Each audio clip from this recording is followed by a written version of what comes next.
물려주어야 할 유산, 물려주어야 할 유산이라는 제목으로 여러분과 함께 말씀의 은혜를 나누기를 원합니다. 먼저 본문을 살피기 전에 본문의 위치와 구조적인 메시지를 간략히 살핀 후에 우리의 삶에 적용하기를 원하는데요. 먼저 본문의 내용은 갈렙의 이야기이죠. 여러분이 잘 아시는 갈렙. 앞서 다룬 여호수아 14장의 기록에서도 언급된 내용이 읽으신 본문에 기록되어져 있습니다. 14장 6절에서부터 갈렙이 헤브론을 차지하며 과거의 종탐꾼 시절을 회상한 내용으로부터 시작하여서 아낙 자손의 땅을 점령한 기록이 언급이 됩니다. 그리고 이어지는 오늘의 본문에서도 그 내용이 읽으신 초반부인 13절과 14절에 동일하게 기록이 되어 있지요. 그리고 오늘 본문은 그것을 조금 더 세세히 다루게 됩니다. 앞서 말씀드린 본문의 주인공인 갈렙은 이제 그가 직접 그 땅을 정복하는 선봉에 서는 것이 아니라 유다 지파 중에서 그 땅을 차지할 자를 찾게 되는데요. 그때 등장한 사람이 있습니다. 여러분 본문에서도 보셨다시피 온니엘이 등장하게 됩니다. 이 온니엘은 갈렙의 동생의 아들이었습니다. 다시 말씀드리면 이 갈렙과 온니엘의 사이는 큰아버지와 조카 혹은 삼촌과 조카에 해당하는 것이죠. 그리하여 이 온니엘로 말미암아 드빌, 기럇세벨이라는 땅을 점령하기에 이릅니다. 또 이 기록은 사사기 1장에 온니엘이 이스라엘을 대표하는 첫 사사로서의 등장하는 기록에 동일하게 기록되어져 있습니다. 오늘 본문에 대해서 말씀드렸는데요. 본문을 직접 말씀으로 들어가기 전에 이 본문의 구조를 말씀드린 이유가 있겠죠. 사랑하는 여러분, 그렇다면 이렇게 중복되어진 기록을 왜 여호수아의 저자는 여호수아 14장 그리고 오늘 15장 그리고 사사기 1장 그리고 온니엘이 다시 등장하는 3장에 이어서 반복하여 기록하고 있을까요? 그것은 바로 앞서 다루었듯이 이 전쟁이, 이 기록이 단순한 땅의 정복 전쟁이 아닌 철저하게 하나님의 명령에 의하여서 이루어진 땅의 분배인 것을 먼저 나타냅니다. 그리고 그것을 풀어갈 수 있는 키워드가 있다면 바로 하나님의 언약의 약속과 믿음이라고 말씀드릴 수 있습니다. 하나님 입장에서는 하나님의 언약의 약속과 믿음이라는 키워드로 이 말씀을 풀어간다라고 말씀드릴 수 있다면 하나님의 백성과 성도의 입장에서는 어떻게 말씀드릴 수 있느냐? 하나님을 향한 변함없는 신뢰가 오늘 말씀의 키워드가 되는 것입니다. 갈렙, 약속을 믿고 나아간 유다 지파의 대표적인 인물이죠. 그리고 그가 찾은 그 믿음의 다음 세대, 오늘 그가 찾고 있는 이 유다 지파의 후손 중에 택한 온니엘, 유산을 물려줄 자 온니엘은 이스라엘의 초대 사사가 되었습니다. 또한 성경의 기록과 같이 온니엘은 갈렙과 같은 가문의 일원이었던 것이죠. 그렇다면 오늘 본문의 이후에 보게 될 15장 20절에서 63절의 기록은 우리가 어떻게 보면 될까요?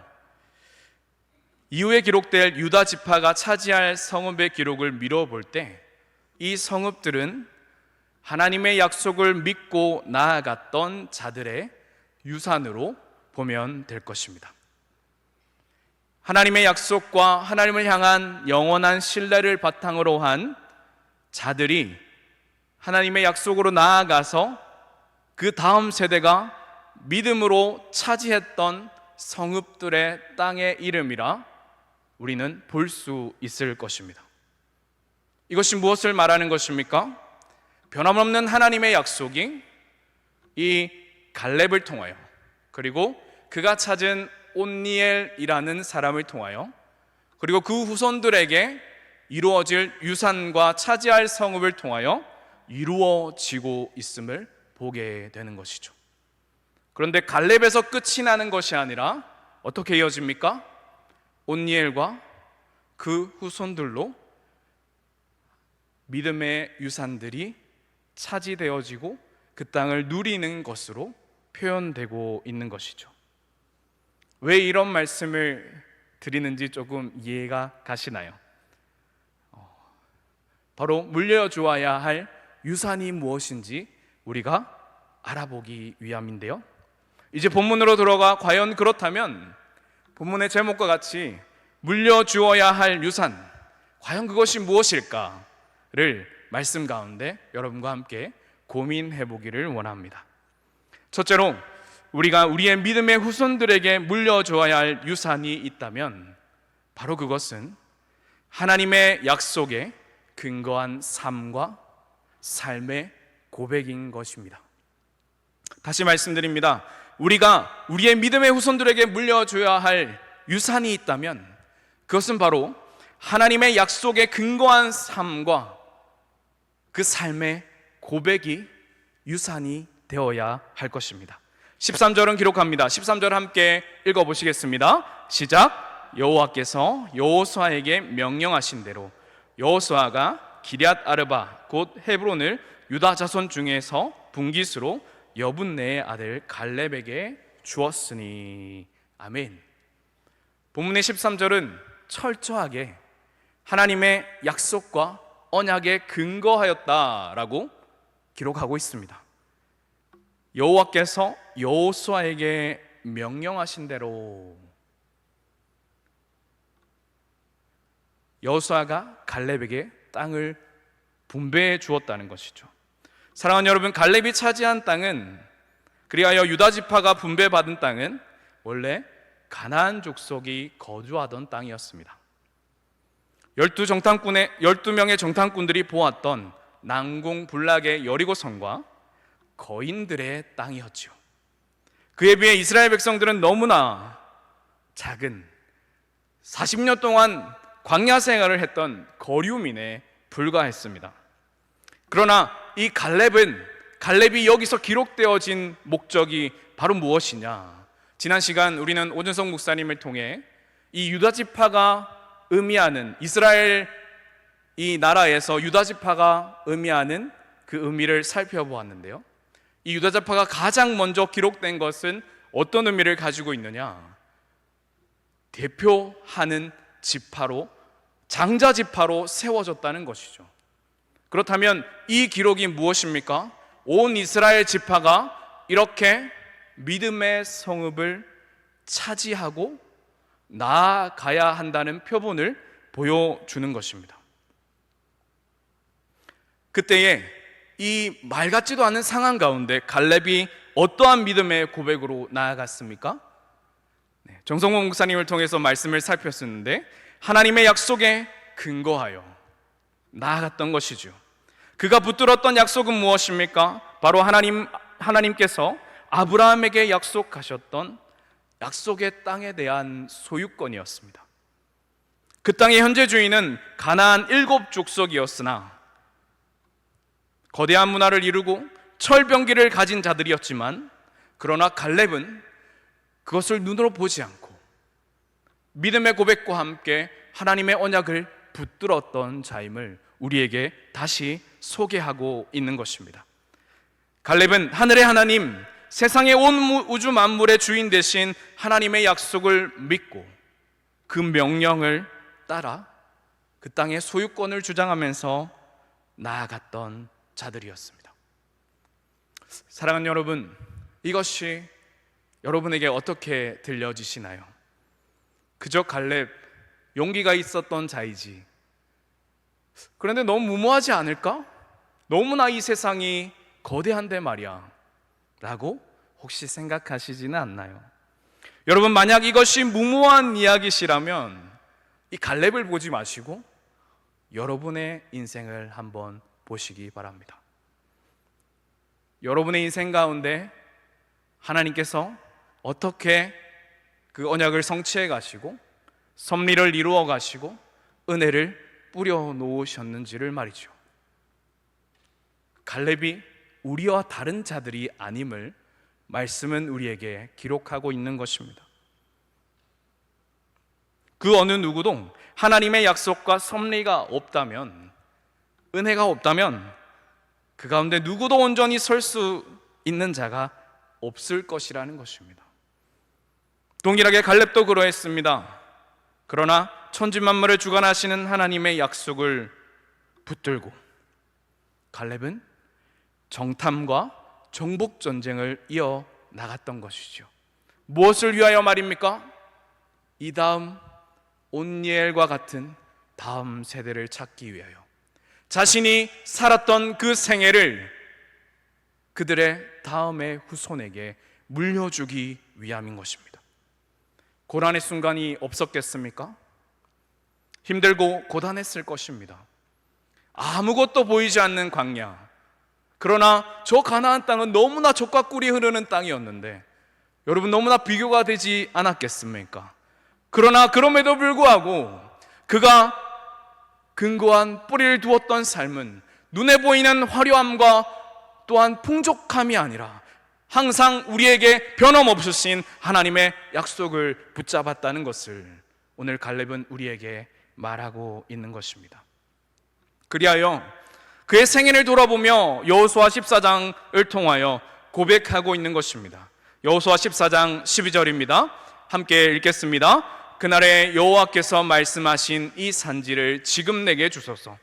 당신도 그날에 들으셨거니와 그곳에는 아낙 사람이 있고 그 성읍들은 크고 견고할지라도 여호와께서 나와 함께 하시면 내가 여호와께서 말씀하신 대로 그들을 쫓아내리이다 하니. 아멘. 사랑하는 여러분, 우리에게 이러한 하나님의 약속을 믿는 삶의 고백과 그 삶에 근거한 행함이 있으십니까? 나의 삶은 하나님의 약속이 끊어지지 않는 약속 가운데, 나의 삶은 하나님의 끊어지지 않는 약속 가운데 이루어진 것이다, 여러분 고백하십니까?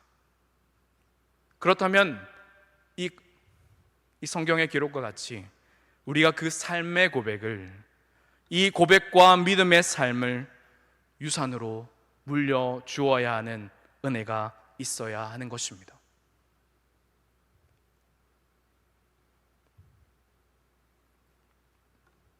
내 삶이 하나님의 은혜로 세워진 것이라면 우리는 그 자리에 멈추면 되지 않는다는 그 사실을 성경은 말하고 있는 것이죠. 그리하여 두 번째로 우리에게 말하는 것이 있습니다. 유산을 물려주기 위하여, 우리가 살아온 이 생애의 삶과 믿음의 삶과 하나님 앞에서 지켰던 이 삶의 고백을 물려주기 위하여 우리에게 취할 행동이 있다면 바로 약속 물려받을 자를 찾으라 하는 것입니다. 16절은 기록합니다. 제가 읽겠습니다. 갈렙이 말하기를 기럇세벨을 쳐서 그것을 점령하는 자에게 내가 내 딸 악사를 아내로 주리라 하였더니.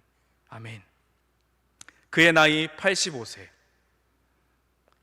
그의 고백과 같이 그는 여전히 강하고 강건하여 땅을 차지할 수 있었으나 자신이 하나님 앞에서 지켜온 삶과 신앙과 그리고 삶의 방식을 이을 자를 찾았던 것입니다. 우리는 보통 어떻게 합니까? 우리에게 힘이 있다면 아직 내가 나를 드러내려고, 내가 무언가를 이루어내려고 열심히 노력하죠. 그러나 하나님의 사람 갈렙은 오늘 우리에게 이것을 교훈합니다. 그가 여전히 강건하고 힘이 있고 기력이 있었으나 그의 삶은 그 신앙을 물려줄 다음 후손들을 찾았다는 것입니다. 말씀의 기록과 같이 역대상 4장 16절에 근거하여서 갈렙에게는 5명의 아들이 있었습니다.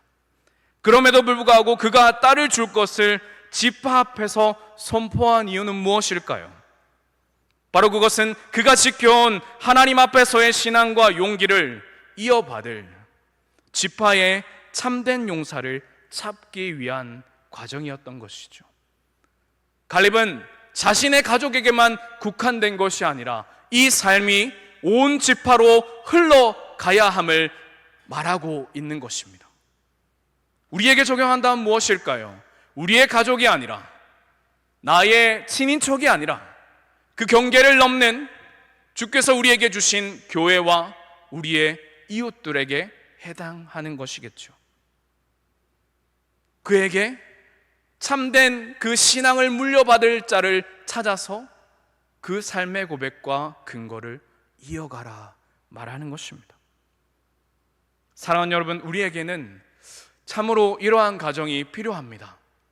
더 개인주의적으로, 더 나만 생각하고 더 나만 잘 되라고 말하는 이 세상 가운데 우리는 말씀에 근거하여서 이러한 경계를 뛰어넘어 그 유산과 마음과 생각을 나누고 사랑을 나누는 작업들이 우리에게 필요한 것을 말씀은 우리에게 보여주는 것이죠. 그리하여 갈렙은 그가 자신이 귀중하게 여기는 딸을 주어서 사위로 삼을 만큼 그 고귀한 신앙의 유산이 흘러가기를 간절히 원했던 것입니다. 또 한 가지 살펴볼 것이 있습니다. 그가 치라고 명했던 성읍을 우리가 살펴보아야 합니다. 바로 갈렙이 그 다음 후손들에 대한 교육을 얼마나 신경 썼는지를 볼 수 있는 대목인데요, 바로 드빌이라는 곳입니다. 드빌, 기랴세벨이라 불리는 이 성읍은 책들의 도시, 책들의 성읍이라는 뜻으로 풀이가 됩니다. 이 뜻을 미뤄볼 때 이것은 당시 그 지역의 교육을 도맡았던 교육의 도시, 교육의 성읍이었던 것이죠. 그것을 치라고 명령하였던 갈렙의 의도는 무엇이었을까요? 바로 하나님 앞에서의 신앙의 교육을 바로잡기 위하여 자신의 지파부터, 자신의 가족부터, 더 나아가 그 지파에서 온 이스라엘에게 이르기까지 자신이 하나님 앞에서 지켰던 신앙들, 믿음의 선진들이 하나님 앞에서 지켰던 그 신앙을 올바로 물려주기 위하여 그것을 점령하라고 온니엘에게 부탁하는 것입니다. 그리고 다음 세대를 그의 지파, 그의 가족들과 가문 가운데서 찾고 교육하려는 의미가 숨어 있는 것이죠. 사랑하는 동산교회 성도 여러분, 우리는 지난 주일 함께 공동회의 시간을 함께 가졌습니다. 그러나 그것으로 끝이 아님을 우리는 기억해야 합니다. 이제 3대 목사님이 오시면 교회가 변하겠지, 바뀌겠지. 여러분, 그러나 제도와 형태는 분명히 바뀔 수 있으나 여전히 말씀은 우리에게 개개인이 찾아야 할 것이 있다면 바로 여러분께서 지켜오셨던 이 신앙의 절개와 고귀함을 지키고 계승할 믿음의 다음 세대, 믿음의 후손을, 더 복음 앞에서 삶을 지켜낼 믿음의 후손들을 세울 준비가 우리에게 필요하다는 것을 말하고 있는 것입니다. 갈렙 그가 위대해서 이렇게 말하고 있는 것이 아니지요. 분명 이것은 말씀에 근거하였고 하나님의 약속에 근거한 삶이 그 후손에게 흘러감을 보게 되는 것입니다. 그리고 그가 찾아낸 온니엘이 어떻게 했습니까? 이스라엘 백성이 각기 자신의 옳은 소견대로 살았던 사사시대에 갈렙의 사위이자 갈렙이 찾았던 믿음의 후손인 온니엘은 일어나 우상에 빠져있는, 고통에 울고 있는 이스라엘 백성을 구원해내는 이스라엘의 첫 사사로 기록되었음을 말씀은 우리에게 보여주는 것입니다. 여러분, 이 기록이 단순히 그저 흘러가는 기록으로 우리에게 비춰진다면 너무나 안타까운 현실을 보게 되는 것입니다. 그러나 분명히 보십시오. 갈렙이 어떠한 작업들을 했는지 우리는 보아야 합니다. 이 온니엘의 기록을 통해 어떠한 일들이 일어났는지를 사사기 3장 11절은 우리에게 기록하고 있습니다. 사사기 3장 11절입니다. 같이 읽겠습니다. 그 땅이 평온한 지 40년에 그나스의 아들 온니엘이 죽었더라. 아멘. 말씀의 기록을 따라 이스라엘 백성들이 40년 동안 평온했다 라고 기록하지만, 이것을 다시 풀이한다면 하나님을 떠났던 이스라엘 온 백성이 온니엘로 말미암아 여호와를 온전히 섬기는 기간이었다 라고 다시 쓸 수 있을 것입니다. 여러분, 이 기록이 단순한 기록입니까? 결코 그렇지 않음을 갈렙과 온니엘의 기록은 우리에게 보여주는 것입니다. 갈렙의 신앙 고백과 그의 온 삶과 딸을 걸어서라도, 가장 귀한 것을 걸어서라도 그가 지키려 했던, 물려주려고 했던 믿음의 유산이 바로 이것이라는 것을 성경은 우리에게 말하고 있는 것이죠. 그리하여 우리에게 이야기하고 있습니다. 너희에게 그러한 다음 세대가 있는지를 말씀은 묻고 있는 것입니다. 또한 말씀은 우리가 이제는 기록에서만 그치지 않고 이러한 믿음의 유산을 물려줄 자를 찾고 교육하며 마음과 물질을 쏟아야 한다는 결론에 이를 수 있음을 우리에게 보여주는 것이죠. 사랑하는 동산의 믿음의 부모 여러분, 이 자리에 함께한 우리에게 이러한 믿음의 눈들과 마음을 주시기를 간절히 소망합니다. 주께서 세우신 이 동산을 이끌어갈 믿음의 후손들을 찾아내는 작업들을, 우리가 이 과정이 필요한 것임을, 그곳에 마음과 생각과 물질과 온 집중이 일어나야 할 것을 말씀은 우리에게 보여주는 것입니다. 다시 한번 질문을 드리고자 합니다. 사랑하는 동산교회 성도 여러분, 우리에게는 이 다음 세대가 있습니까?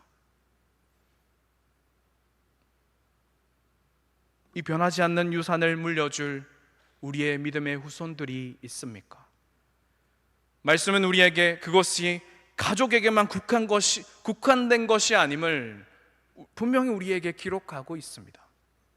가족을 뛰어넘는 지파와 온 나라가 그렇게 하나님의 말씀 가운데 세워져야 함을 말하고 있는 것이죠. 말씀을 마무리하려고 합니다. 그렇다면 우리가 진정으로 물려주어야 할 유산은 무엇일까요? 본문의 후반부에 등장하는 기록을 통해 우리는 갈렙이 온니엘과 악사에게 물려주었던 윗셈과 아랫셈을 보게 됩니다. 그러나 여러분, 윗셈과 아랫셈을 보지 마시고 어디로 보내었는지를 보십시오. 어디로 보내었습니까? 그들을 네겝 땅으로 보내었습니다. 성경에서 네겝 지역은 어떻게 기록되어 있느냐? 바로 사막 지역으로 기록되어져 있죠. 그곳은 유다 지파의 경계이자 최전방이었습니다. 온니엘과 악사를 보낸 이유는 무엇이라 생각할 수 있을까요? 가장 척박한 땅 가운데 오직 하나님을 향한 신앙을 가지고 살아갈 수 있는 믿음의 후손을 그 최전방에 보내는 것입니다. 그리하여 약속의 땅의 유산을 하나님을 바라보면서 지켜내도록 말이죠. 하나님을 온전히 의지하여 더 이상 그 이방의 가나안 족속들이, 이방의 문화를 가진 자들이 그들과 혼합하지 않도록, 그들과 섞이지 않도록 믿음의 후손을 이어받을 자를 찾고 그를 최전방으로 보내는 것입니다. 광야, 여러분, 아무것도 없는 모래의 지역. 그러나 광야는 누구를 만날 수 있는 곳입니까? 바로 믿음의 조상들이 만났던 하나님만을 온전히 바라보며 살아야 하는 그러한 신앙의 훈련터가 되는 것입니다. 더 나아가 유다지파의 후손이신 예수 그리스도께서 바로 이 땅에 한정된 약속이 아닌 영원한 약속의 땅, 그 나라의 유산을 주시기 위하여 이 땅에 오셨습니다. 그리고 그 약속들을 지켜낼 자들, 그 말씀을 지켜낼 자들을 세워주셨죠. 2000년의 역사 가운데 그 복음이 흘러 이 신림동 동산교회를 세우고 우리가 이곳에서 하나님의 말씀을 나누고 있음을 우리는 잊지 말아야 할 것입니다. 이제는 더 나아가 동산의 50년을 이어갈 믿음의 후손들을 우리가 세워나가야 합니다. 갈렙이 악사를 네겝 땅으로 보내면서 그냥 가라 하지 않았습니다. 윗셈과 아랫셈을 그들에게 주었습니다. 당시에 그 우물물이 무엇입니까? 바로 생명이죠. 그러나 이것을 여러분 단순히 현세에 필요한 생명으로만 해석하지 마시고 영원한 우물, 영원한 생명샘 되시는 예수 그리스도를 물려주었다는 해석으로 우리가 이어져야 할 것입니다. 요한복음 4장에 기록된 마르지 않는 생명수샘 되시는 예수 그리스도로 그를 영원히 의지할 자들을 찾고 세워서 믿음의 척박한 땅, 이 세상의 최전선에 세워야 할 의무가 우리에게 있음을 갈렙의 이야기는, 온니엘의 스토리는 우리에게 말하고 있는 것입니다. 사랑하는 성도 여러분, 우리는 혹시 그 후손들을 찾고 계십니까? 그리고 우리가 이어왔던, 우리가 지켜왔던 이 신앙의 모습, 하나님 앞에서 지켰던 이 말씀의 고귀함을 이을 자들을 찾고 세우고 계십니까? 여러 환경이 다를 것입니다. 나의 가족들로만 국한하지 마시고 그 경계를 넘어 동산의 다음 세대가 약속의 자녀로 이 세상의 최전방에 서기까지 여러분의 온 전심을 다해 기도해 주시기 바랍니다. 또한 갈렙이 온니엘과 악사에게 생명의 샘을 주었듯이 생명과 같은 온전한 물질이 그들에게 전해지기를 기도해 주시고 물질을 흘려보내 주시는 은혜가 있으시기를 간절히 소망합니다. 바울은 이야기합니다.